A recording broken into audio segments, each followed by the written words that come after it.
The WHO guide, Making Every Baby Count, Audit and Review of Stillbirths and Neonatal Deaths, was published in 2016 and is a practical guide on how to set up and conduct facility-based reviews of perinatal deaths.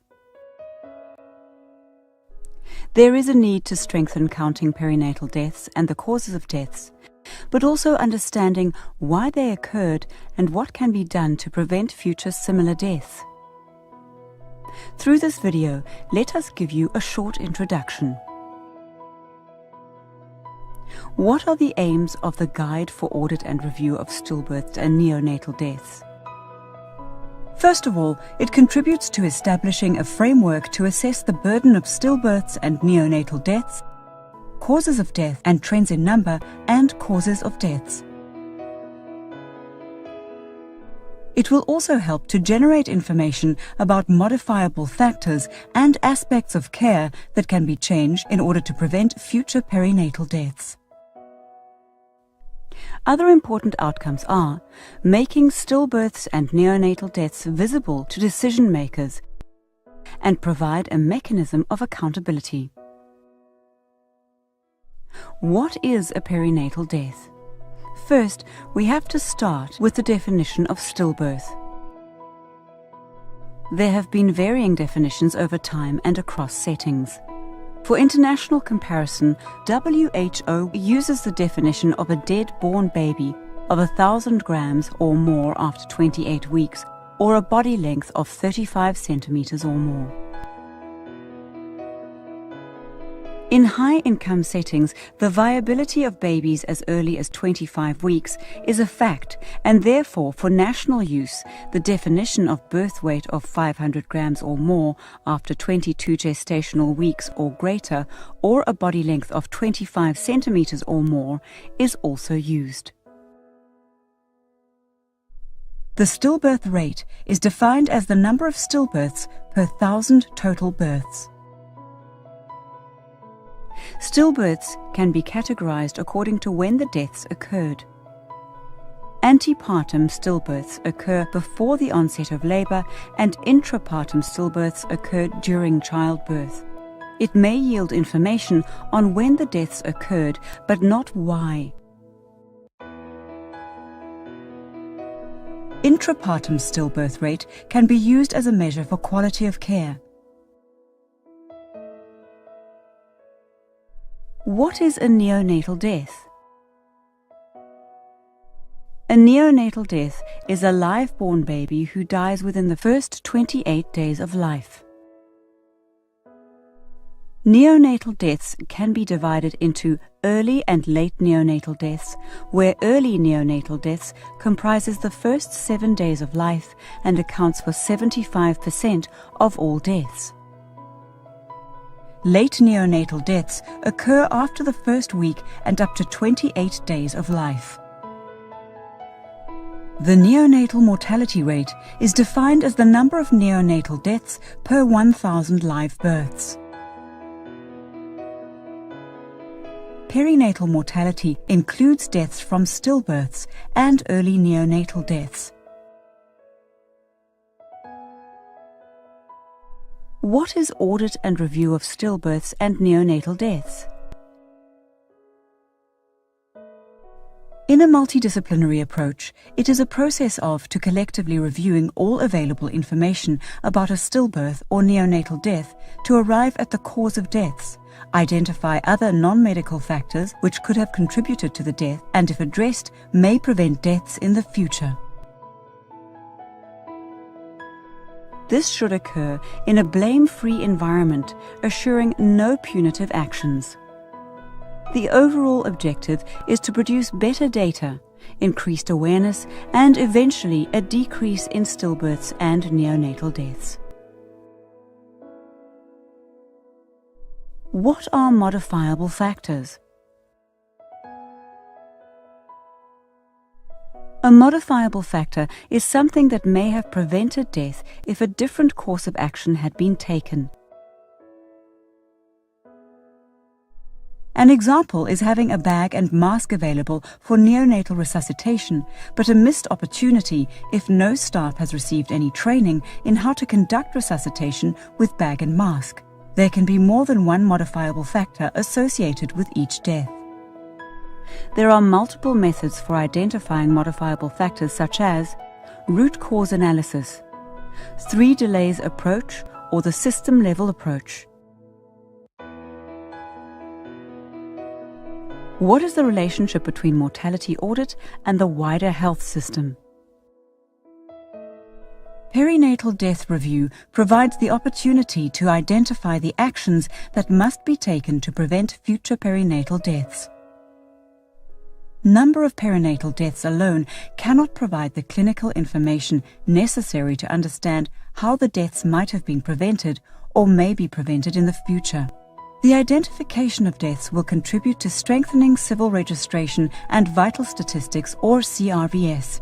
Coverage and reporting of deaths will contribute to being able to track mortality trends, and reviewing and responding to deaths will strengthen how to measure quality of care for improved service delivery and outcomes. What is audit and review? The audit and review cycle consists of 6 steps: identifying cases, collecting information, analyzing information, recommending and implementing solutions, and evaluating and refining. What preparations are needed before setting up a stillbirth and neonatal death review committee? Before setting up the system, it is important to review what other initiatives are already in place and build on that. Secondly, everyone should sign a meeting code of practice to adhere to common rules of confidentiality and mutual respect. It should be a multidisciplinary team consisting of clinical staff such as nurses, midwives, obstetricians, neonatologists, or pediatricians, as well as facility and district managers. And in some cases, community linkages are necessary. The focus is on improving the health system and not blaming individuals. Legal and professional disciplinary processes should remain separate from the death review process. The first step is to identify cases. The goal is to identify all births and deaths, to create a list of all stillbirths and neonatal deaths in the facility to improve capturing of cases for review. This information will build the so-called minimum perinatal dataset. The first step is therefore to identify the sources of information to be able to identify all the cases. There are some important questions to be asked. Where are deaths likely to occur in the facility? And are the records found in different places across the facility, for example, in the delivery, postnatal and neonatal ward, operating theatre and pediatric wards for late neonatal deaths? The second step is to collect the required information. Ideally, the review should take place within 1 week of the death, and only necessary data that will be used for analysis should be collected, and all additional information that can create a richer understanding of delays. Data verification should be made before exporting data to a higher level. One benefit of capturing data electronically is the ability to build in quality checks to minimize data entry errors. The third step involves analysis of the information collected. Selecting cases for review is being discussed in a separate video. Minimum indicators to follow over time are number of maternal deaths, total number of births, number of vaginal deliveries, number of caesarean sections, antepartum and intrapartum stillbirth rate, in-facility stillbirth rate and in-facility neonatal mortality rate. More information could be gained from geographically mapping key details related to specific indicators. For example, women presenting with obstructed labor may present from a specific area, or there may be issues in accessing the facility that might become evident when looking at a visual representation that shows clusters of cases from certain geographic locations. Further, qualitative information about modifiable factors. Analyses can also take place at different levels, such as analyzing the information on the individual level only or the facility level. The fourth step involved recommending solutions based on the analyses done. Recommending solutions is the most difficult part, as they should target actionable problems, factors, causes, and sub-causes. The solutions can be at facility level, community, district or national level, and can also have different time frames such as immediate, medium, and long term. The dissemination of key audit findings should target those who can implement change, and a periodic report should be written in a simple language with findings and solutions. The fifth step involves implementation of changes.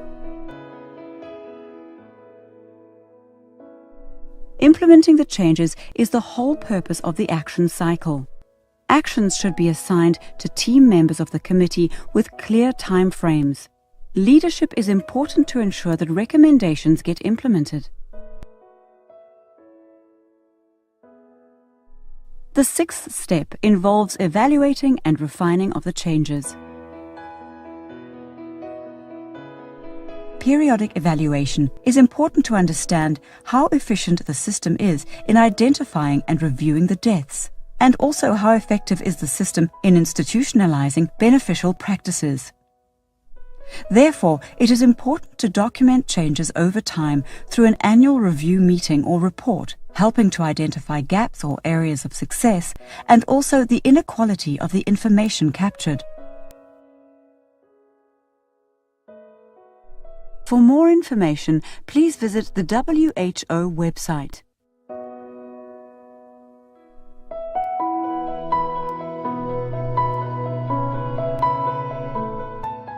WHO thanks sincerely all the experts who contributed to the elaboration of the Guide for Audit and Review of Stillbirths and Neonatal Deaths, making every baby count.